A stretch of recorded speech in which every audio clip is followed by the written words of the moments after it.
કરવું જોઈએ એટલે એવો વોટ્સઅપમાં કે ફેસબુકમાં એક કોમેન્ટ ખાલી લખજો કે ભાઈ સમાજે સંગઠિત થવું જોઈએ એટલે નીચે 10 જણા સલાહ આપશે.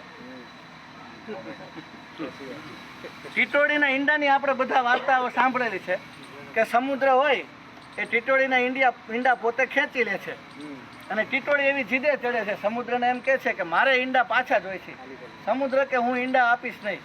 એટલે ટીટોડી પોતાના ચાંચમાં એક કાંકરો લઈ અને સમુદ્રને બૂરવાની કોશિશ કરે છે.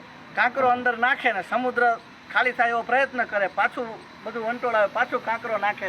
એમાં બીજું પક્ષી આવ્યું એટલે એને કીધું કે આ તું શું કરે કે હું સમુદ્રને બૂરીને મારા ઈંડા એના પેટાળમાંથી મારે પાછા લેવા છે એમ.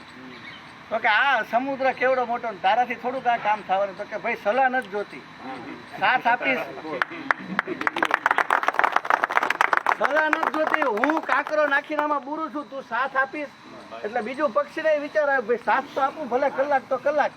એના ચાંચમાંથી પથરો લઈને એ નાખવા માંડ્યું. એમાં ત્રીજું પક્ષી આવ્યું, ચોથું પક્ષી આવ્યું, એમ કાગડા, કબૂતર, હોલો, જે નામ તમને આવડે બધા પક્ષીઓ ભેગા થયા. બધાની એક જ વાત, સલાહ નથી જોતી, સાથ આપશો. છેલ્લે ગરુડ ઉડતું આવ્યું. એટલે ગરુડે જોયું કે આ બધા હજારો પક્ષીઓ ભેગા થયા, નાના નાના બધા કાંકરા નાખીને દરિયામાં કંઈક કરતા લાગે. એટલે ગરુડે પૂછ્યું શું કરો તમે? તો કે અમે આ સમુદ્રને પૂરીને આ ટીટોડીના ઈંડા પાછા અપાવવા મથી છે. ગરુડ કે તમારાથી આ થોડુંક કામ થવાનું, આ સમુદ્ર કેવડો મોટો, સલાહ નથી જોતી, સાથ આપવો છે. તો ગરુડ કે હાલો આપણે પ્રયત્ન કરી. તો ગરુડ તો મોટું થોડુંક પ્રાણી એટલે મોટા મોટા પથ્થર ઉપાડીને અંદર ઈંટ ને એવું બધું અંદર નાખવા માંડ્યું. થોડોક આમ બધામાં જોશ આવ્યો કે ગરુડે આપણી હારે છે. હવે ગરુડ રહ્યું નહીં ભગવાન વિષ્ણુનું વાહન. એટલે 3 દિવસ દેખાણું નહીં ને એટલે ભગવાન વિષ્ણુને એમ થયું કે ગરુડ કેમ દેખાતું નથી, મારે બહાર જવાનું થાય ને વાહન છે નહીં. કે ગરુડ કરે છે શું? એ કે આ પથરા નાખે કંઈક સમુદ્રમાં. એને પૂછ્યું કે ભાઈ શું કરે? તો કે એક ટીટોડીના ઈંડા છે બિચારા સમુદ્રે લઈ લીધા છે અને ટીટોડી બિચારી કરગરે છે, સમુદ્ર પાછું નથી આપતું, જીદે ચડ્યું છે.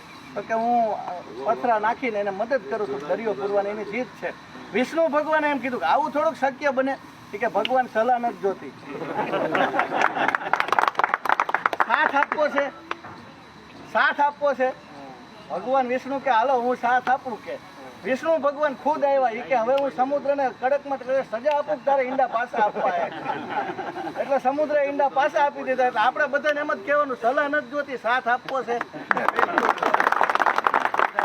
તો હજુ આ કહેવાનો અર્થ એવો છે કે મારે તમારી એક ગાડીનો સાથ સુંધા માતા જોઈ છે રાત્રે.